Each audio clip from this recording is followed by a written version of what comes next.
Rieccoci di nuovo insieme anche per questa settimana, telespettatori di Gold 78 HD, con una nuova puntata di Penalty, tutto il calcio di cui il calcio vero non parla mai. Il martedì alle 21 con la replica il mercoledì e poi anche con due appuntamenti da non perdere alle ore 13 sul canale 17 di Telerent 7 Gold.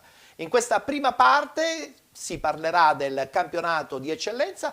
Daremo anche comunque uno sguardo al campionato di Serie D, anche se domenica c'è stato il turno di riposo. Per quanto riguarda il lato ospiti della nostra trasmissione, andiamo subito a presentare colui che vivrà con noi questa prima parte, l'amministratore delegato del Città di Taormina, Maurizio Lorè. Buonasera. Buonasera a voi e grazie per l'invito. Allora, facciamo un po' intanto un punto della situazione legando la sua figura al Città di Taormina. Stagione non male, certamente non positiva al 100%, forse vi aspettavate qualche cosa di più? No, è una stagione transitoria perché noi l'anno scorso eravamo in promozione e quest'anno volevamo fare un campionato di prima fascia in eccellenza, in parte ci siamo riusciti. Chiamiamola stagione di assestamento allora?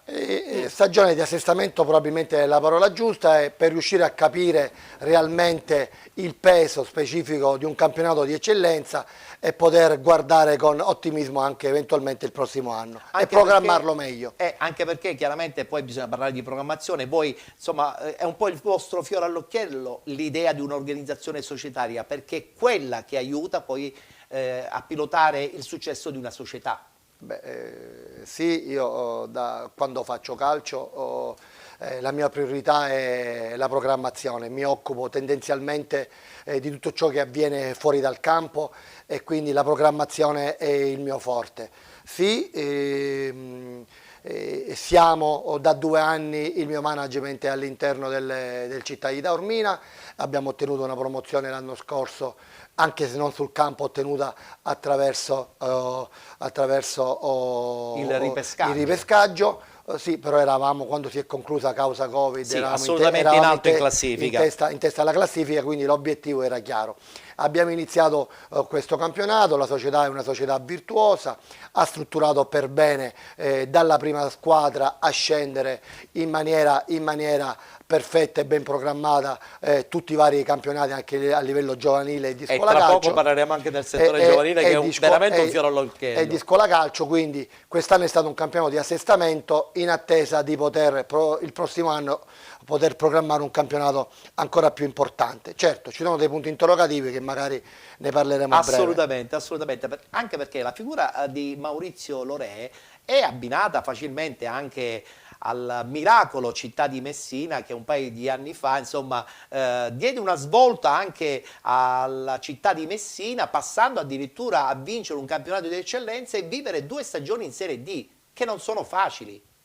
Beh, sì, anche quello era frutto, ripeto, di un'organizzazione aziendale portata al mondo del calcio, perché è questo che faccio io nella vita di tutti i giorni.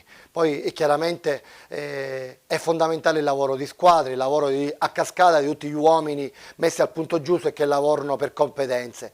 In questo caso la figura del direttore generale Giovanni Cardullo, che era direttore generale nel Città di Messina e lo è tuttora nel Città di di Taormina, nella figura del team manager Gigi D'Alessandro, che lo era nel Città di Messina e lo è oggi. La squadra del certo, Città di Messina e che soprattutto il responsabile del settore giovanile, che è stato il capitano del Messina Calcio in Serie A, Carmine Coppola, che oggi è il responsabile del Città di Taormina sotto la mia gestione. Luccicano gli occhi però quando si parla di Città di Messina.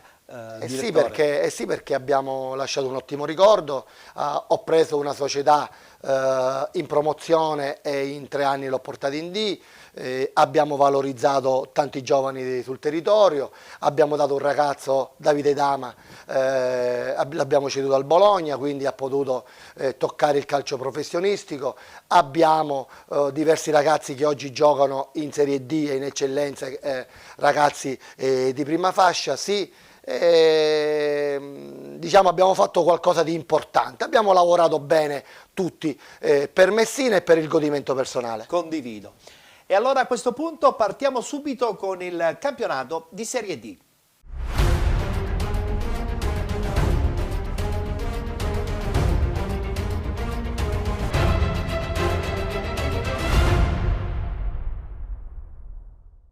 Dovevano essere soltanto 3 le partite da recuperare domenica, invece si sono giocate soltanto 2 incontri. I risultati ve li dico subito: il Trapani che pareggia in casa con il Real Aversa 0-0 ed infine un altro pareggio, Portici 1906 col Santa Maria Cilento. La partita si è conclusa 1-1. Per iniziare guardiamoci subito gli highlights proprio del pareggio del Santa Maria Cilento contro il Portici.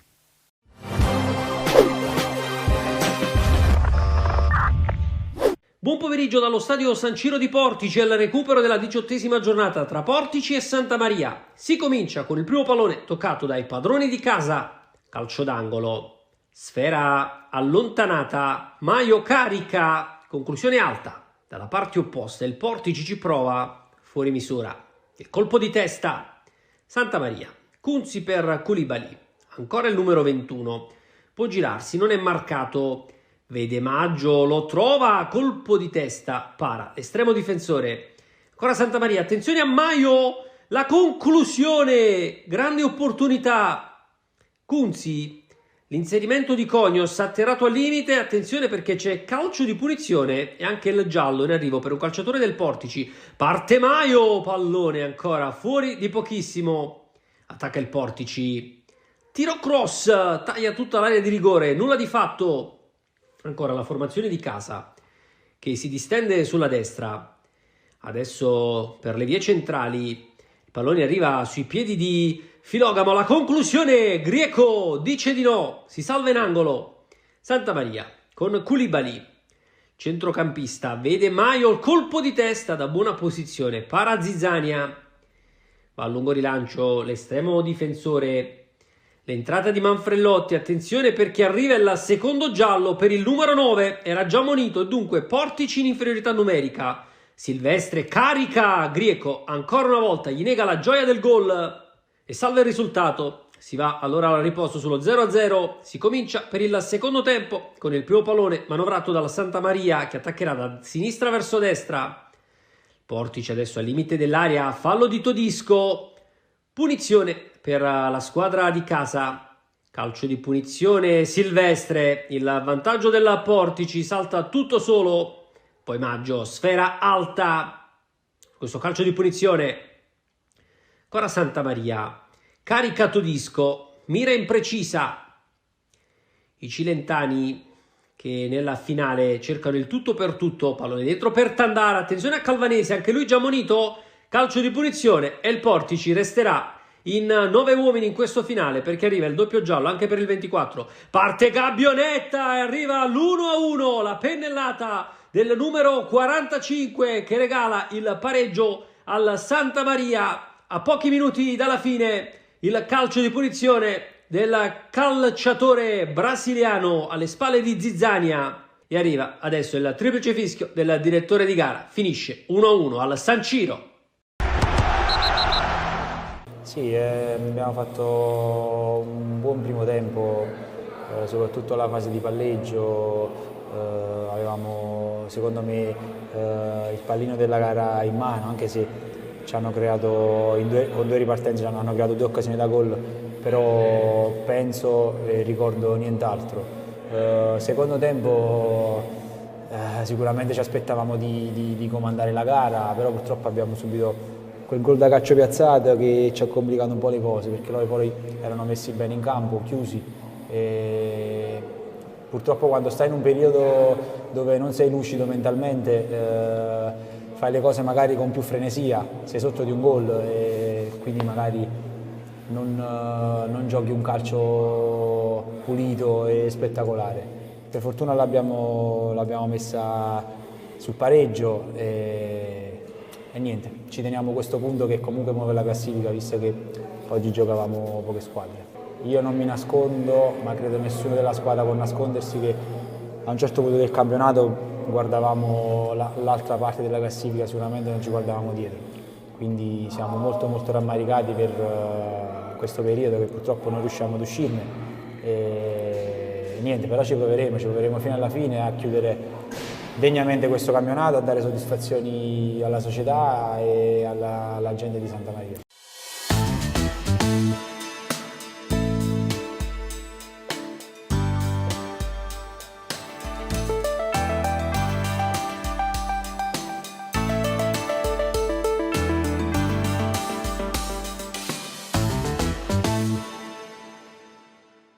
Si ritornerà in campo giorno 27, domenica prossima, guardiamo il tabellino degli incontri. Cavese Licata, Città di Aciriale Castrovillari, Città di Sant'Agata Biancavilla, Cittanova Giarre 1946, FC Lamezia Terme Portici 1906, Trapani Troina, Paternò San Luca, Real Aversa 1925 Gelbison, Rende Calcio Santa Maria Cilento, riposerà la San Cataldese. Tra l'altro sottolineiamo che comunque giorno 23 si recupererà un'altra partita che non si è disputata qualche mese fa, Trapani Città di Sant'Agata. Parlando di questo campionato, direttore, io voglio sottolineare comunque come la Gelbison ha puntato molto sull'organizzazione societaria, ma anche su un buon quadro tecnico che le ha permesso anche in un certo senso di essere in questo momento superiore ad altre realtà come Cavese, FC Lamezia, la stessa Città di Aciriale. Condivide questo mio pensiero? Allora, sì, anche se all'inizio del campionato probabilmente non si leggeva Gelbison, non si preventivava la Gelbison ad oggi, a marzo, in vetta al campionato. Probabilmente si poteva pensare che ci fosse la Cavese o il Lamezia. Non credo che sia un campionato ancora chiuso, è un campionato ancora che ne vedremo e sicuramente... Ci sarà anche qualche scontro diretto che deciderà probabilmente la sicuramente classifica. Voglio dire, io metto anche fra le candidate la Cireale. Una Ciriale che ha dimostrato che dal punto di vista tecnico l'inserimento di qualche giocatore importante come Ricciardi, ma lo stesso Lodi già ad inizio stagione, probabilmente fa un po' la differenza in Serie D, e lei che la Serie D l'ha fatta può condividere questo quadro tecnico. Sì, perché la Serie D, ahimè, paga la presenza di 4 under in campo. Sicuramente fanno la differenza. Se è under di spessore, e allora probabilmente la formazione può guardare in alto e può guardare la parte sinistra della classifica. Se i 4 under non sono di spessore, sei destinato a stare sulla parte destra. Gli under morale fanno la differenza, ma la Cireale, ricordiamoci che oltre a Lodi, Ricciardo, Savonarola, dico, negli ultimi anni è sempre stata là, nella parte sinistra del campionato, e ha sempre sperato nei playoff e probabilmente anche nel salto di categoria. Io sono fiducioso. Anche perché all'andata sono riusciti a vincere in casa della Gelbison, giocheranno la partita di ritorno in casa, sulla carta potrebbe essere un po' più abbordabile. Sì, e poi conosciamo la passione della tifoseria acese, voglio dire che è molto attaccata alla squadra e alla società. Ripeto, sono fiducioso, quindi il campionato non è chiuso, ne vedremo. Mi aspettavo probabilmente qualcosa in più da parte della Cavese, sicuramente sì, e anche forse anche qualcosa della Lamezia. Diamo uno sguardo adesso alla classifica dopo questi due recuperi di domenica. In testa abbiamo proprio la Gelbison con 60 punti, con 56 Cavese 1919, con 53 Città di Aciriale, 52 FC Lamezia, 44 punti Paternò, 41 Città di Sant'Agata, 39 Cittanova. Con 35 Santa Maria Cilento e Real Aversa 1925, con 34 punti il Licata, con 33 Portici 1906, 32 Trapani, 30 San Luca, 29 San Cataldese, 23 punti il Rende Calcio e Castrovillari, 21 punti per il Giarre, con 16 punti il Troina, chiude la classifica il Biancavilla con 13. Guardando questa classifica notiamo comunque la conferma soprattutto di una squadra rivelazione, qual è stato sicuramente questo Paternò di Torrisi. Che ne pensa? Paternò intanto voglio dire è guidata da un condottiero, ottimo allenatore che è Alfio Torrisi, che ho avuto modo di poter conoscere quando allenava l'Aci Sant'Antonio e veramente ha fatto miracoli. Ma così come ha fatto un miracolo col Paternò, ottima organizzazione societaria, ottimo direttore sportivo, ottimo direttore generale e soprattutto dei giocatori che danno l'anima per il Paternò Calcio, che è anche una squadra importante. Attualmente possono pensare quasi di arrivare ai playoff, anche se sappiamo benissimo che i playoff nel campionato di Serie D, e lì forse insomma la federazione dovrebbe fare un cambio, secondo me, contano poco, no? Perché poi alla fine incide soltanto in una possibile graduatoria finale per i ripescaggi. Ma io credo che il Paternò deve pensare soltanto a divertirsi e a fare bene in questo campionato, ha la possibilità di poter giocare senza stress mentali, poter valorizzare i tanti giovani che hanno all'interno della loro rosa e con la giusta pressione che può mettere un mister preparato come Alfio Torrisi possono ancora togliersi qualche soddisfazione. La soddisfazione però se la sta prendendo in questo Sant'Agata che sicuramente ha sbalordito un po' tutti, anche il Sant'Agata a questo punto mira ad una posizione playoff, potrebbe riuscirci. Il Sant'Agata è una squadra ancora più giovane del Paternò, condotta da un allenatore navigato che è Mimmo Giampà, che io ho avuto modo di conoscere quando allenava in Calabria e Roccella, che veramente con 4 ragazzini che probabilmente non potevano fare il campionato di Serie D li ha portati a ben 2 salvezze, quindi anche Giampà è un allenatore che con i giovani può fare bene e probabilmente ha trovato un ambiente sano dove anche qua potrà andare a togliersi qualche soddisfazione.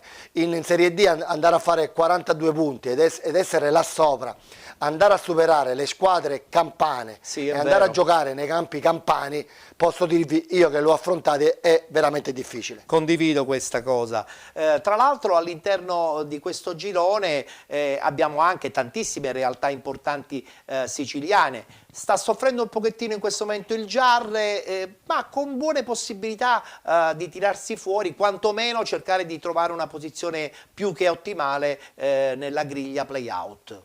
Sì, del Giarre probabilmente ci aspettavamo qualcosina in più, perché l'anno scorso l'ha fatta la padrona, era la squadra più forte dell'eccellenza, forse, ma dico così, lo dico da tifoso, da esterno, da osservatore, probabilmente ha pagato lo scotto che ha smembrato una squadra. Dagli elementi che aveva doveva aggiungere probabilmente qualche valore, qualche giocatore di categoria importante, qualche giovane importante e poteva sicuramente essere lassù nella parte sinistra della classifica. Anche perché affrontare la parte iniziale del campionato è fondamentale, perché poi la società e la squadra si stabilizza anche mentalmente nella categoria. Sì, guarda caso tutti i giocatori che l'anno scorso hanno vinto il campionato oggi si ritrovano in formazioni che bene o male o stanno vincendo il campionato in eccellenza o sono lì in alto in squadre che lottano per il vertice. È vero. Domenica c'è stato il recupero tra Trapani e Real Aversa 1925, un Trapani che forse ha sofferto più di tante altre questo cambio anche dirigenziale. L'ex Dattilo si è dovuto vestire da capoluogo di provincia, forse in società questa cosa non è stata facile. Ma quando ci sono questi cambi al vertice trovare la giusta chimica non è mai facile. e quindi probabilmente anche per loro questo è un anno di assestamento per riuscire a capire meglio. E poi il campionato di Serie D sembra che sia un campionato facile da vincere, ma non lo è assolutamente, ne sa qualcosa anche il Messina, no? È vero. Che è stato in Serie D Soprattutto nella seconda parte. 3 anni, è stato 3 anni in Serie D con giocatori importanti e con l'obiettivo, soprattutto quando hai l'obiettivo di vincere. Quando devi vincere non è mai semplice. Non è mai semplice, assolutamente. Vedremo cosa succederà, perché adesso tra l'altro anche mercoledì ci sarà un'altra partita che recupererà il Trapani, giocherà proprio contro il Città di Sant'Agata. 3 punti che saranno fondamentali per il Sant'Agata, ma fondamentali anche per il Trapani. Chi vede favorita? Ma guarda, io giocando a Trapani io credo che ci può stare l'1. Anche perché i ragazzi del Sant'Agata giocano probabilmente liberi mentalmente, è vero che possono dare fastidio, però poi la maggiore qualità del Trapani dovrebbe uscire a largo fuori. Per chiudere questo discorso del campionato di Serie D, beh, un pronostico secco, perché abbiamo visto che c'è la Gelbison, la Cavese, l'FC Lamezia Terme, c'è il Città di Aciriale, 4 squadre che vogliono assolutamente vincere questo girone. Chi in questo momento, secondo lei, è un gradino superiore a tutte le altre? In questo momento mentalmente sta meglio la Gelbison, perché c'è una società forte, ha un presidente che ha dichiarato che vuole portare la Gelbison dove non è mai stata, quindi è in testa alla classifica e quando sei davanti e gli altri devono inseguire, chiaramente vengono favoriti chi è là. Però le altre, il campionato è aperto. È aperto, quindi non si sbilancia. Il campionato è aperto. Non si sbilancia. Certo, chi è in testa probabilmente in questo momento è in testa. Quanta mentalità ci vuole per cambiare dalla Serie D alla Lega Pro a livello dirigenziale? Ma guarda, ci vogliono risorse, competenze e un pizzico di follia. Quindi quando hai questo mix, secondo me, poi anche... E anche un po' più di cash però, parlo di follia in questo senso. Perché il cash poi diventa fondamentale per però sai, la Lega Pro. In Serie C poi c'è la valorizzazione giovani, sì. Le società, se hai dei giusti apporti con le società professionistiche ti possono arrivare i giovani under che ti possono fare la differenza. La follia di base però, dai. Sì, ecco. Però sì. La follia di base.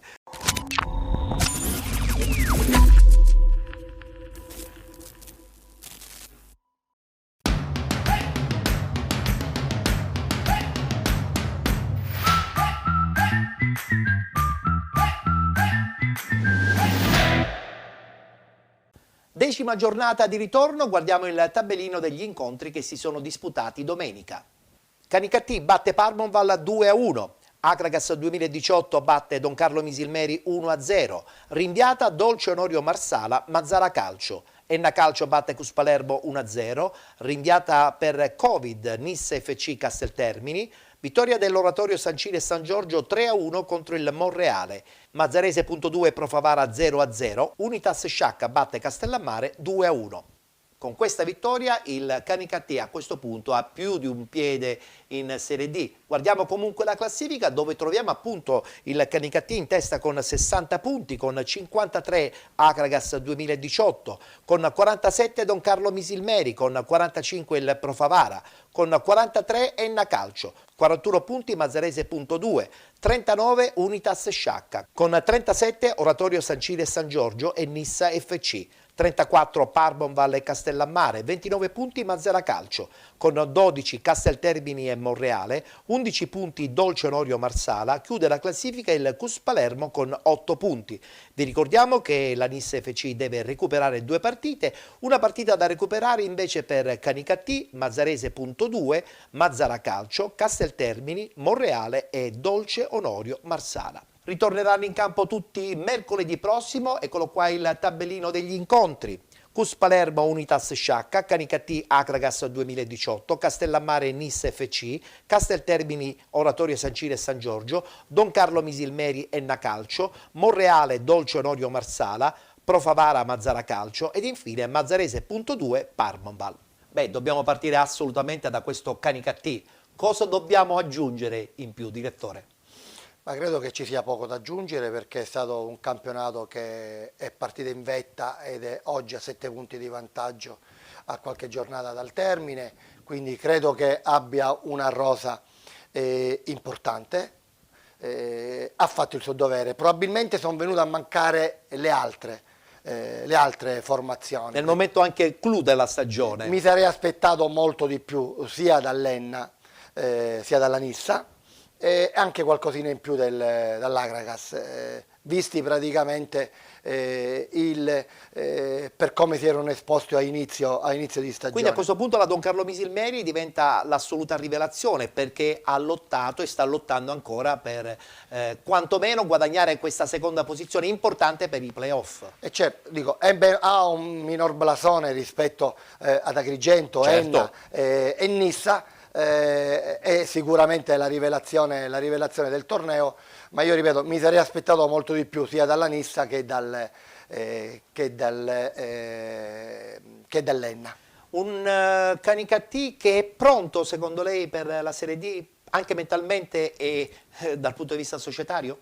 Beh, diciamo che loro mancano da tanti anni dalla Serie D e sicuramente già l'anno scorso l'hanno sfiorata, i proclami inizio stagione erano proprio quelli di andare in D, ci stanno riuscendo, un grosso merito a tutta la società. Allenatore giovane tra l'altro, Lillo Bonfatto. Sì, ma poi una rosa composta da un mix anziani e giovani, gente che il calcio dilettantistico lo conosce bene. Faccio 3 nomi su tutti: Prividera, Pettinato, Iraci, gente che ha vinto il campionato, Raimondi, sì, gente che ha vinto il campionato, e quindi che questo campionato probabilmente rappresentano un valore aggiunto. Un Canicattì che però la prossima stagione rischia di giocare fuori casa, perché il campo sicuramente non sarà agibile per il campionato di Serie D, e questa può diventare una pecca, no? Per una squadra, per una società, per un pubblico. Questo è un grande problema che purtroppo in Sicilia di queste situazioni ne troviamo tante, che la situazione in impianti sportivi in Sicilia è veramente pessima. Tra l'altro parleremo adesso proprio di Taormina. Sì, è pessima. Loro sono stati veramente molto coraggiosi a voler andare contro tutto e contro tutti, a voler vincere il campionato, ma sanno bene che il prossimo anno andranno a fare in trasferta il campionato. Ed è una sofferenza, perché in Serie D il fattore pubblico chiaramente diventa, non dico fondamentale, essenziale. Ma anche l'incasso. Anche l'incasso. Quindi il fattore pubblico, il senso di appartenenza, certo, alla tua città, a tutto ciò che viene come comunichi, e anche, voglio dire, l'incasso, perché se non hai incasso diventa difficile oggi riuscire a portare avanti una società di calcio. È vero. Guardiamoci il servizio, la vittoria del Canicattì 2-1 proprio contro la Parmonval.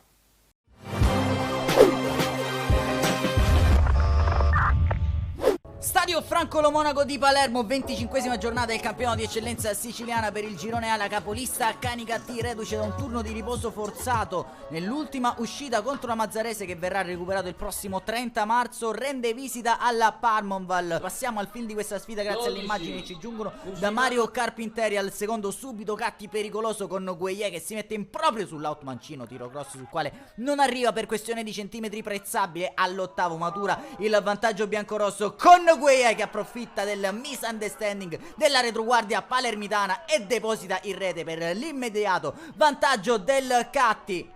Partita però tutt'altro che in discesa al Franco Lo Monaco, perché reagisce la Parmonval al 22esimo con Rappa che manda in verticale e Caronia calcia altissimo da ottima posizione. Al 27esimo però il Catti di nuovo vicino al raddoppio con il corner di Prividera, sul quale si avventa Caternicchia, destro neutralizzato da Tarantino. 2 minuti più tardi i Racinari che spingono provandoci anche dalla distanza con Prezzabile, sfrutta il rimbalzo e lascia andare il destro, lambisce solo il palo alla destra di Tarantino. Al 33esimo batte un colpo la Parmonval con Rappa che sfrutta lo scivolone di Raimondi, arma il mancino di un soffio largo Proprio quando la partita sembra anestetizzarsi, il Canicattì trova il raddoppio, Gueye scappa via sull'auto mancino, serve dentro Iezzi, destro di prima intenzione che trova anche una deviazione di un difensore palermitano e raddoppio Racinaro 0-2 al Franco Lo Monaco, anche la firma di Beppe Iezzi proprio prima del duplice fischio del direttore di gara livornese. Il Canicattì mette in sicurezza il risultato sfruttando la premiata coppia Gueye-Iezzi. Passiamo allora con le nostre immagini al film della ripresa. Non cambierà lo spartito e l'inerzia di questa sfida ancora con il Canicattì vicinissimo al tris. Questa volta in cabina di regia c'è Privitera, allarga l'offensiva per Iezzi, palla dentro lì dove c'è Padovani, da 2 passi fallisce il colpo del KO, mantiene in vita la Parmonval che al 52esimo prova ad accorciare le distanze con il destro velenosissimo di Carioto, parabola potentissima, posizione decentrata che termina sul fondo. 5 minuti più tardi il Canicattì si appoggia a Gueye in questa versione osimeniana. L'attaccante di Mister Bonfatto prova a girarsi verso la porta avversaria, minuto 62, campo scivoloso, si gioca per lo più sulle seconde palle, prova a farlo Iezzi con questo destro al volo. Dall'altro lato massimo sforzo offensivo profuso dalla Parmonval, Rappa impegna Barbagallo con questo tiro grosso al 70esimo, azione spettacolare ai padroni di casa che parte da serio passando per Rappa, arriva a Carioto, tiro dal limite fuori di un nulla. Prova a rompere il forcing avversario Mister Bonfatto pescando dalla panchina dentro Di Mercurio al posto di Tedesco che va a mettere la fascia di capitano addosso al neo entrato. Al 72esimo risposta Catti con Garufo che smonta la traversa della porta di Tarantino. Un minuto più tardi Caternicchia aggancia in area Rappa, il direttore di gara indica senza indugi il dischetto del calcio di rigore. Dagli 11 metri si presenta Carioto che è implacabile, mette il pallone sotto il 7. Gara riaperta al Franco Lo Monaco, ma il Canicattì va subito vicinissimo al tris, calcio di punizione a 2, va col destro di Mercurio, miracolo da parte di Tarantino che salva ancora una volta la sua porta. Dentro Baiata per Gueye, scampoli di gara per il numero 16 di Mister Bonfatto. All'80esimo ancora Tarantino nega un altro Eurogol a Garufo, aveva provato a sorprenderlo con un lob benfardo dai 30 metri. Nel finale spazio anche a 3 piedi in luogo di Prezzabile. Minuto 82, ci prova la Parmonval sull'azione seguente con il destro dai 18 metri ad opera di Carioto, salvato sulla linea di porta da parte di Raimondi. Prosegue l'azione, allora Serio trova ancora il salvataggio di Raimondi e poi Caronia calcia alto da 2 passi all'86esimo, sciupa l'occasione del pareggio la Parmonval. Nel finale dentro anche Matera per Padovani, Canicattì che sarà costretto a soffrire in 10 contro 11, complice il doppio giallo all'indirizzo di 3 piedi in appena 6 minuti, lascia i suoi in 10 uomini, inferiorità numerica. Le vittorie più belle arrivano con la sofferenza ed è quella che ha messo in campo la formazione di Mister Bonfatto, che vince e vola a più 11 con una gara in meno e nella prossima uscita ha l'occasione di mettere lo spumante in ghiaccio perché ospiterà la seconda forza del girone, l'Agragas, per sancire definitivamente la promozione al campionato di Serie D.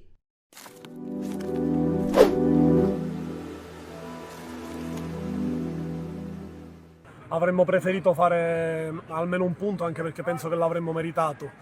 La prestazione penso che agli occhi di tutti, quelli che ci vedono, poi se c'è qualcuno che non ci vede non lo so, penso che abbiamo messo soprattutto nel secondo tempo sotto la squadra migliore di tutto il campionato. Abbiamo avuto diverse occasioni, qualcuna proprio clamorosa, ci sta poi di concedere qualche cosina su qualche calcio piazzato o qualche contropiede, anche se in realtà nel secondo tempo ne ricordo giusto 2, con un miracolo di Ciccio Tarantino su un calcio piazzato e una traversa presa, non ricordo sempre se sul calcio piazzato. Tolto questo, abbiamo fatto un secondo tempo nella metà campo avversaria, ci abbiamo provato in tutti i modi con le qualità che avevamo. È entrato Marchese, il nostro 2004, devo dire che per l'ennesima volta è entrato benissimo. Avevamo 3 attaccanti, Rappa, eravamo sbilanciati ma non abbiamo perso equilibrio, non abbiamo perso comunque la nostra idea di gioco. Anche oggi i ragazzi hanno fatto quello che dovevano fare. Ripeto, dispiace perché avrei preferito fare i punti piuttosto che ricevere i complimenti. Questo testa alta ultimamente, anche le squadre italiane impegnate in Coppa, ce ne facciamo poco di uscire a testa alta. Avrei preferito fare i punti, per quanto per quello che si dice abbiamo raggiunto l'obiettivo della salvezza, non mi interessa poco, voglio fare più punti possibili e avrei preferito alla prestazione magari fare una prestazione un pochino inferiore ma portare un risultato a casa. Io questo gruppo non posso solo che ringraziarlo perché mi hanno fatto tornare la voglia di allenare che mi era passata, perché in giro onestamente insomma, vabbè, meglio non aprire altri capitoli, quindi li ringrazio, peccato perché è rimasta solo la prestazione, penseremo alla prossima partita.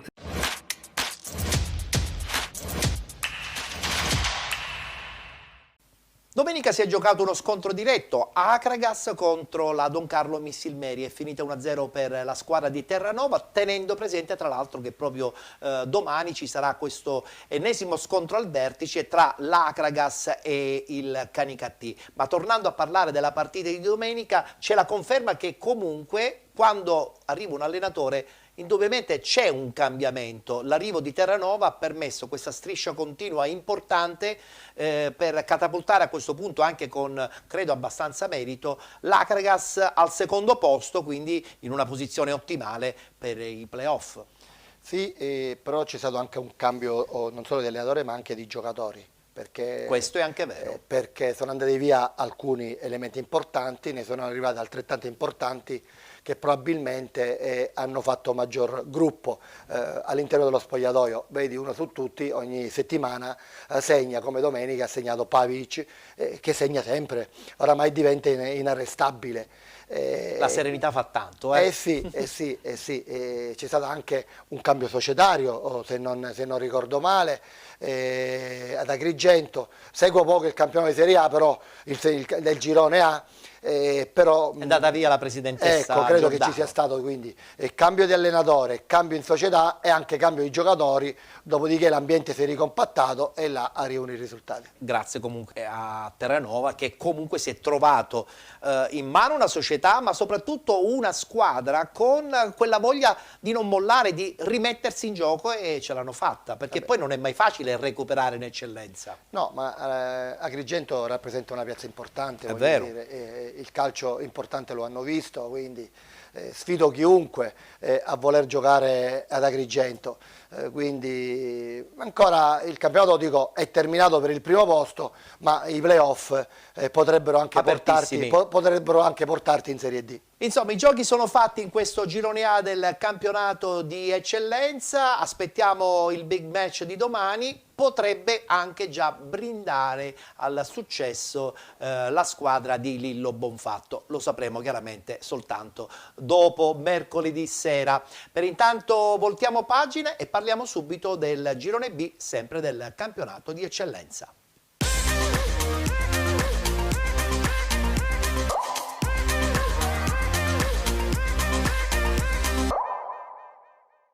Decima giornata anche in questo girone B del campionato di eccellenza, guardiamo subito il tabellino degli incontri. Città di Taormina che pareggia in casa 1-1 con il Santa Croce, Città di Viagrande batte Acicatena 1-0, Igea 1946 batte Atletico Catania 6-0, Ragusa Calcio batte Ionica FC 1-0, Nebros batte Real Siracusa Belvedere 2-0 ed infine SC Palazzolo che pareggia in casa 3-3 contro il Città di Siracusa. Hanno riposato la Virtus Ispica 2020 ed il Carlentini. Guardiamo la classifica, c'è la conferma come al solito di questo Ragusa che dopo aver vinto il big match contro l'Igea 1946 appena 7 giorni fa, vince questo ennesimo scontro al vertice contro la Ionica e potrebbe anche il Ragusa in un certo senso brindare al passaggio di categoria, anche se chiaramente non si può ancora parlare di Serie D.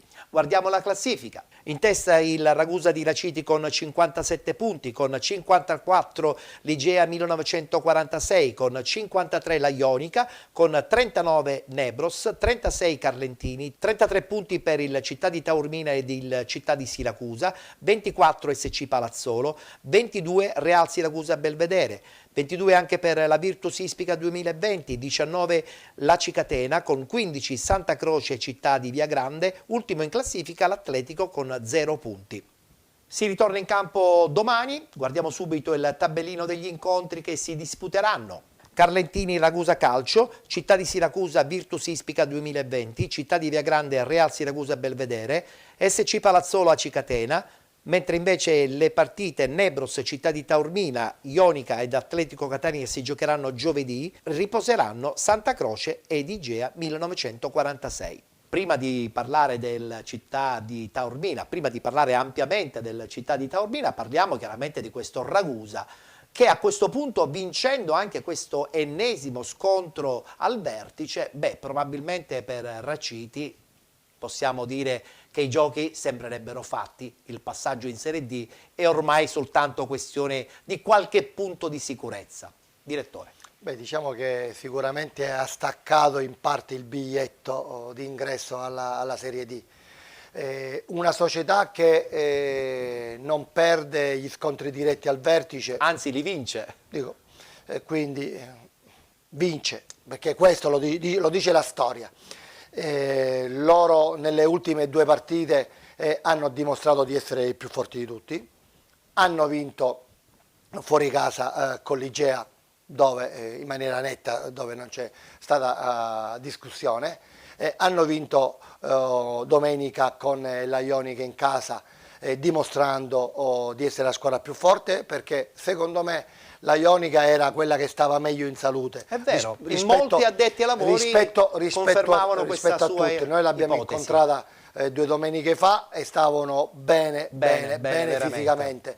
Quindi, oltre che allenata per bene da un mister giovane e preparato, gli argentini che hanno tanta fame, e quando ti trovi di fronte a una squadra con queste caratteristiche è difficile andarla a battere. Il Ragusa ce l'ha fatta. E il Ragusa domenica ce l'ha fatta, questo conferma che sicuramente è la squadra che merita di vincere il campionato. Tra l'altro con accoppiata, perché hanno anche vinto la Coppa, quindi a questo punto questa stagione è quasi da incorniciare.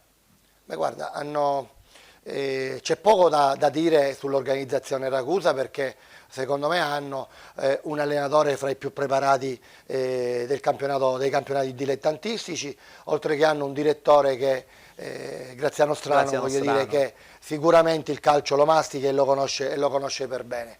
Quindi sono riusciti a fare quadrato, probabilmente non avevano la rosa più forte del campionato, ma sono riusciti a crearsi un ambiente, a crearsi praticamente una bolla dove loro sono diventate la squadra imbattibile, e i risultati lo dicono. Tutti dalla loro, è vero. Sì.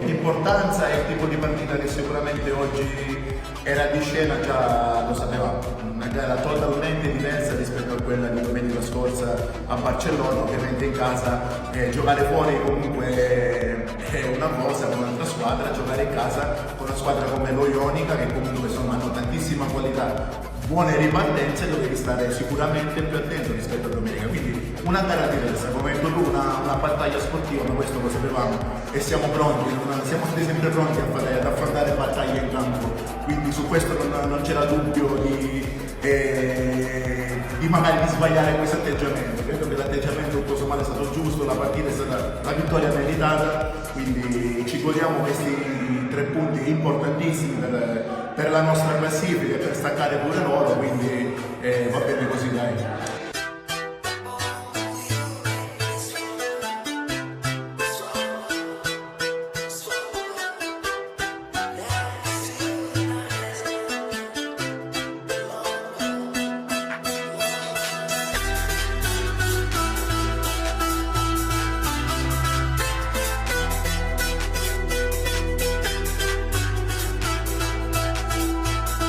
Attenti, siamo stati concentrati per tutti i 90 minuti, sapevamo che magari la qualità che loro in attacco, al minimo magari errore potevamo pagarlo, ma siamo stati bravi a non concedere nulla, siamo stati bravi a ripartire bene, anzi potevamo sicuramente ripartire su qualche palla più nel secondo tempo e magari in maniera più cattiva, in maniera diversa, per magari per andare a chiudere prima la partita, però sappiamo che ormai quasi siamo abituati, no? Solo 1-0 sempre che andiamo in vantaggio e non rischiamo niente. Questo è il grande pregio che hanno questi ragazzi, di non regalare niente, vi ripeto, sia sullo 0-0 sia sull'1-0 la partita diciamo è stata solo sul verso, quindi un'ottima prestazione, una prestazione decisa, una prestazione mentalmente tutti quanti pronti ragazzi, sia chi è subentrato, vedi Peppe Grasso che è subentrato ad Alessandro e si è creato subito l'occasione di gol, entra a battaglia negli ultimi 4 minuti e quasi è decisivo perché va a pressare tutti e rimane da combattere in mezzo al campo a combattere con i compagni, quindi che devo dire ragazzi eccezionali, un gruppo fantastico e comunque di queste partite sia a Barcellona e oggi con lo Ionica ne sono la dimostrazione.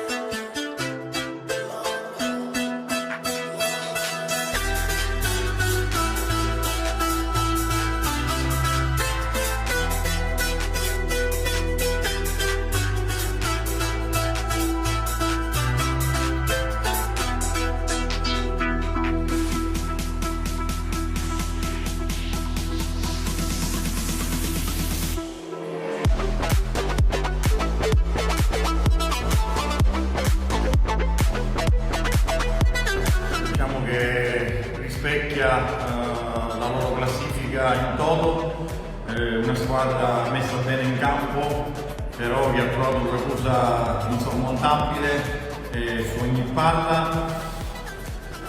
Cosa dire? Grazie ai ragazzi, grazie al Pergusa Calcio, oggi abbiamo fatto un passo avanti.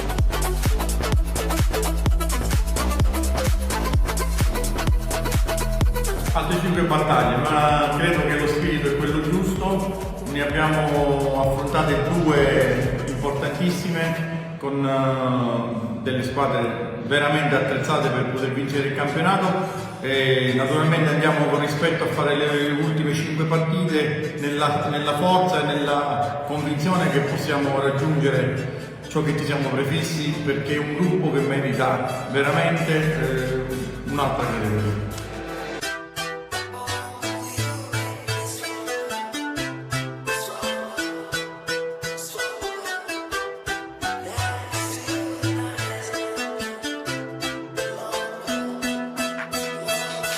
Oggi soprattutto una partita di carattere, di spessore, perché abbiamo affrontato una squadra con molto carattere in campo e con tanta qualità, perché la Ionica ha tante qualità e oggi lo si è visto. 3 punti fondamentali e diciamo che con mezzo piede siamo nella categoria successiva.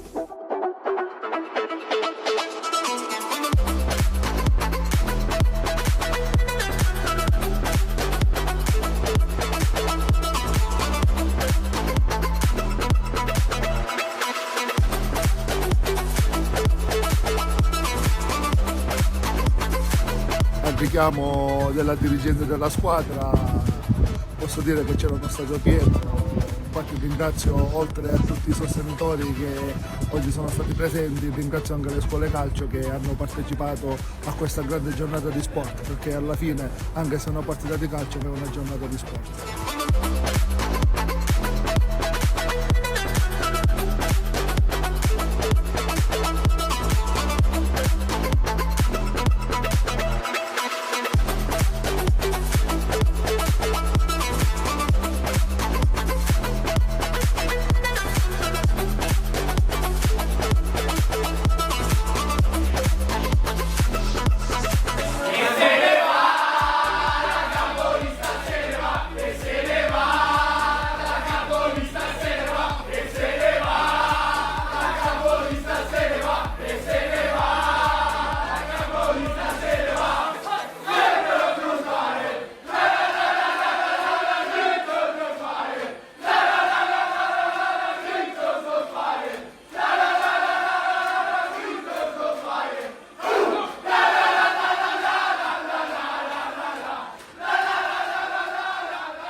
Cambierà il percorso del Città di Taormina per la prossima stagione? Noi chiaramente da qualche settimana dopo la sconfitta di Ragusa e l'uscita sempre attraverso il Ragusa dalla semifinale di Coppa Italia, il nostro percorso è cambiato, stiamo già cominciando a guardare e a proiettarci alla prossima stagione, quindi le ultime partite saranno delle partite dove lanceremo dei ragazzi del nostro settore giovanile, molti di questi ancora impegnati nei campionati Under 19, dove siamo in testa alla classifica.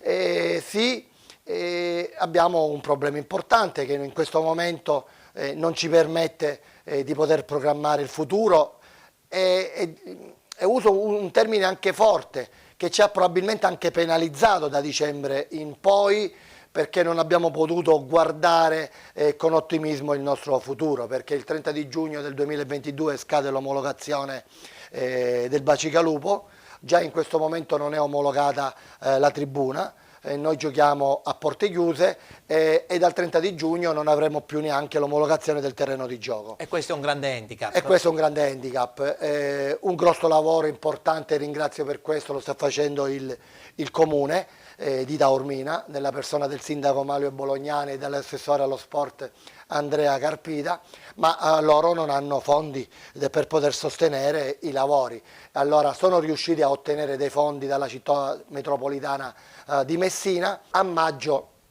probabilmente potranno usufruire di questi fondi.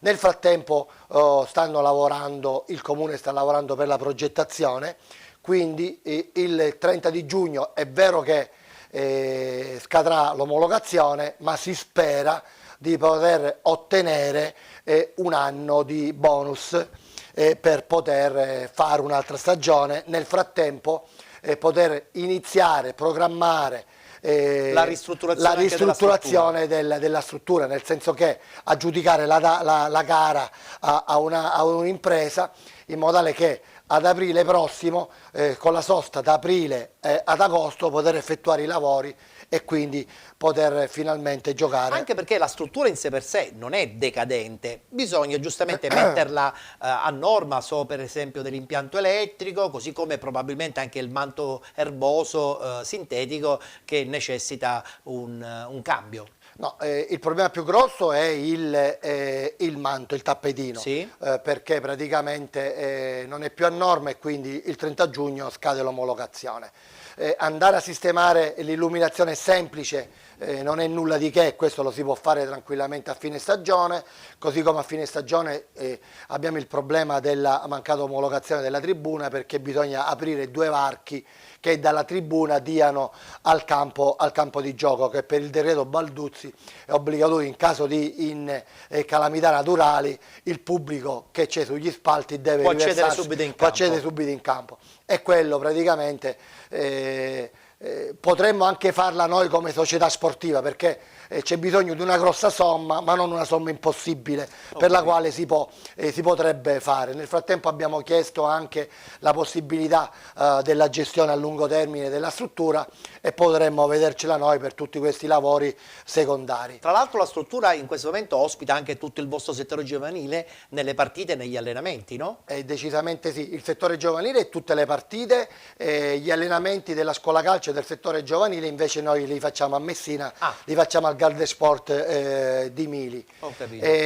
Mentre su Taormina c'è un'altra piccola società sportiva che fa scuola calcio e settore giovanile a livello provinciale, che è la Taormina Soccer, che utilizza il campo di calcio. A questo punto, per chiudere, cosa manca nel curriculum di Maurizio Lorè? La Serie D l'ha fatta, e l'ha fatta, devo dire, anche con un sogno che si chiamava Città di Messina. Con questo Città di Taormina c'è tanta voglia di sognare, costruendo giorno dopo giorno. Cosa manca allora? Qual è l'ultimo tassello, anche per una sua soddisfazione quasi personale? Ma guarda, sono pienamente soddisfatto così, perché, ripeto, il calcio per me è una passione sportiva. Ho conosciuto tante persone pulite, belle persone nel mondo del calcio, sono in contatto con diversi direttori e allenatori di Serie D e di eccellenza che hanno il piacere di condividere con me e di confrontarsi con me pensieri ed opinioni, e questo sicuramente è una bella soddisfazione. Sì, per chi come me è entrato in punta di piedi nel mondo del calcio, che fa tutt'altro nella vita, posso anche qua darti una chicca, che con il Città di Taormina, chiuso il capitolo Città di Taormina, io eventualmente farò tutt'altro, non mi occuperò più di calcio. Quindi dato che già qualcuno sente in giro, ma sai Maurizio Lorrei il prossimo anno sarà in quella società perché ho sentito questo chiacchiericcio, no? Io quindi smettiamo questa voce.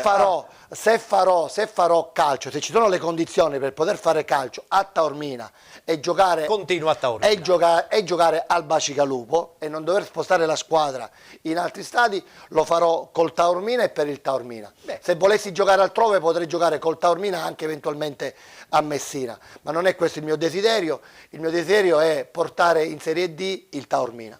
E noi ce lo auguriamo perché credo che la piazza sicuramente lo merita. Grazie all'amministratore delegato della città di Taormina Maurizio Lorrei per la sua presenza qui a Penalty oggi. Grazie a voi e grazie per avermi invitato. La puntata odierna di Penalty ore 13 del mercoledì finisce qui. Vi diamo appuntamento a domani, come al solito alle 13 sul canale 17 di Telerent 7 Gold. Domani parleremo del turno infrasettimanale che si giocherà oggi pomeriggio. Parleremo soprattutto dei 2 gironi del campionato di eccellenza. Appuntamento a domani.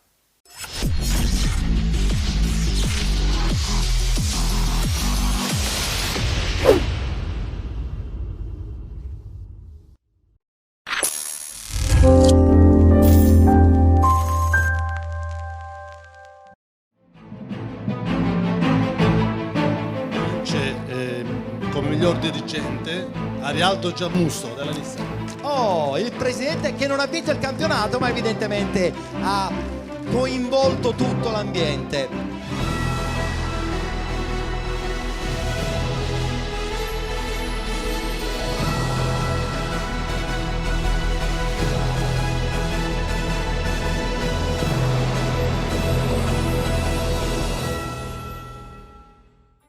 Noi di Penalty vi aspettiamo ogni mercoledì ed ogni giovedì sul canale 17 di Telerent 7 Gold. L'appuntamento è con il calcio dilettantistico siciliano. Vi aspettiamo!